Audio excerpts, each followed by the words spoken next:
Quelle formation pour les journalistes et les professionnels des médias du XXIe siècle au Congo? C'est la thématique d'un atelier d'information et d'échange organisé ce vendredi à Brazzaville par le ministère de la Communication et des Relations avec le Parlement en partenariat avec l'UNESCO. Plus de 40 journalistes des organes de presse publics et privés ont pris part à cette formation animée par des experts de l'UNESCO et de bien d'autres organismes nationaux et internationaux. C'est une formation qui vise la spécialisation dans le métier de journaliste au Congo, conformément aux exigences de l'évolution de la société. L'initiative bénéficie du soutien de l'UNESCO qui entend renforcer son appui en se focalisant, entre autres, sur la formation des formateurs, la mise en réseau avec d'autres structures de formation, a rassuré Anna Elisa Santana Afonso, représentante de l'UNESCO au Congo. Pour ce qui est de l'amélioration de la qualité de la formation des professionnels des médias, l'UNESCO a lancé, au profit de l'Afrique, l'initiative des centres d'excellence de formation aux journalistes. En Afrique centrale, 2 nouvelles structures de formation sont maintenant opérationnelles, dont une au Gabon et une autre au Tchad. En matière de contenu de la formation au journalisme, l'UNESCO a élaboré un cursus modèle de formation au journalisme ainsi que des modules spécifiques sur des thématiques diverses dont le changement climatique. Nous avons mis à la disposition de la bibliothèque quelques exemplaires que nous vous invitons à consulter et en faire bon usage. En ce qui concerne le genre et les médias, l'un des thèmes qui est cher au ministère de la Communication et de l'Information, l'UNESCO a mis au point des ressources telles que les indicateurs de l'égalité des genres dans le média et a lancé en décembre dernier l'Alliance mondiale genre et médias. Le journalisme est une mission, c'est un appel quotidien à servir la collectivité, a déclaré le ministre de la Communication et des Relations avec le Parlement, porte-parole du gouvernement à l'ouverture de cet atelier. Bienvenue au Kémi qui fait de la formation des personnels des médias un des axes majeurs de son action. Je vous propose donc de suivre l'intégralité de son allocution de circonstance. Madame la représentante de l'UNESCO au Congo, Monsieur le représentant du HCR au Congo, Mesdames et Messieurs, c'est pour moi un immense plaisir que de procéder au lancement de cette formation, focalisée sur une interrogation essentielle et pertinente. Quelle formation pour les journalistes et les professionnels des médias du XXIe siècle au Congo? Mesdames et Messieurs, le journalisme est une mission. C'est un appel quotidien à servir la collectivité. Pour cela, les journalistes demeurent des âmes courageuses, des citoyens dévoués qui œuvrent pour briser le silence, éclairer l'opinion. En même temps, vous êtes l'expression héroïque des défenseurs, des chercheurs de la vérité. Cette mission vous astreint de la sorte à une obligation de formation afin de mieux informer notre population. Nos sociétés démocratiques ont la particularité d'être des sociétés dans lesquelles la gestion de l'espace public est vouée au débat critique. Et la presse est un vecteur de ce débat critique et dynamique. Elle fournit des rapports d'enquête, sert de forum pour exprimer des points de vue divergents et porte plus haut encore la voix des sans-voix. Mesdames et Messieurs, à l'interrogation portant sur la formation et plus exactement sur quelle formation pour les journalistes au XXIe siècle, il faut reconnaître que cette profession exige avant tout une formation sans cesse renouvelée, se rapportant aux droits, aux obligations, à la responsabilité sociale et bien entendu à la technique journalistique. C'est désormais tout sauf un métier qui s'apprend sur le tas. Il faut donc y développer des compétences particulières, des compétences spécifiques. Ces compétences souhaitées structurent ainsi l'exigence même de formation des professionnels, toujours aux prises avec des réalités diverses et en phase avec les évolutions du monde. Il s'agit, là encore et toujours, de cristalliser le rôle et la place de l'information dans les sociétés humaines. Une information devenue le marqueur de notre temps et qui joue avec nos habitudes autant qu'avec notre désir de connaissance et notre volonté de savoir. C'est sur la base de ces référents contextuels qu'il importe de repenser l'avenir de la formation des professionnels des médias de demain, ce qui commence aujourd'hui.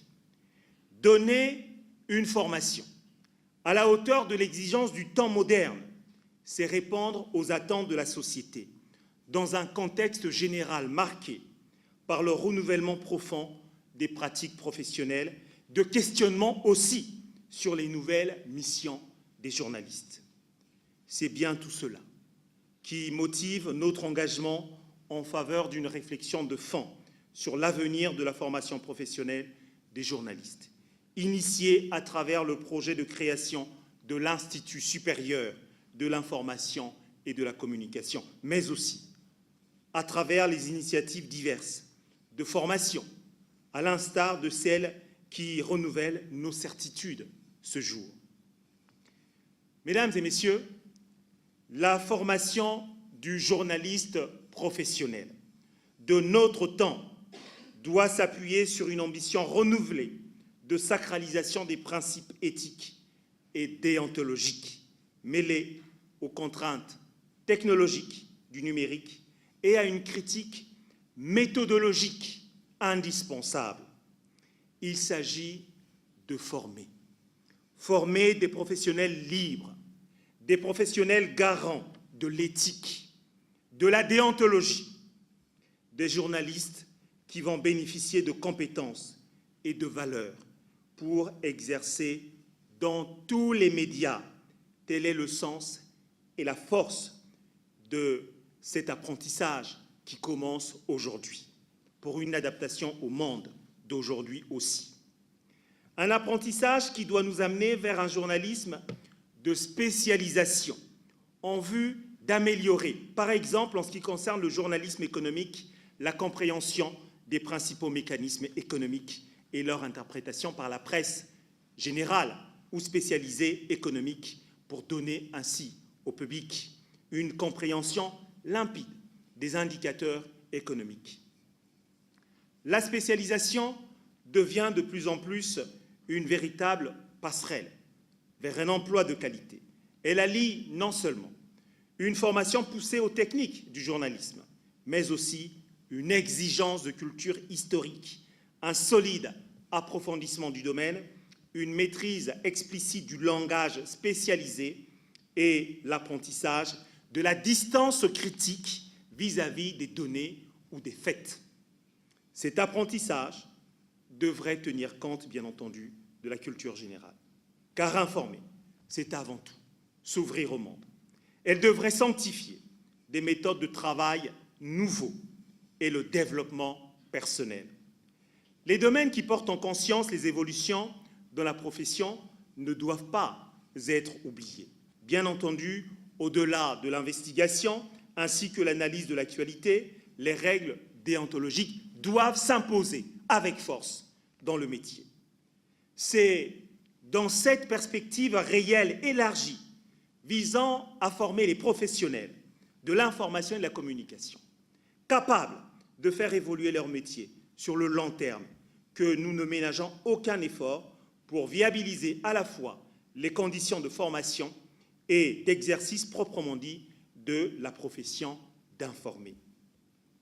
Au travail mené au quotidien avec des journalistes occupant des positions opérationnelles dans les médias, s'ajoute la nécessité de tenir la chronique de notre temps en constant devenir pour acquérir une première certitude, celle d'un métier qui offre un regard central sur la marche du monde, sur les transfigurations du monde d'aujourd'hui et sur ce que sera le monde de demain.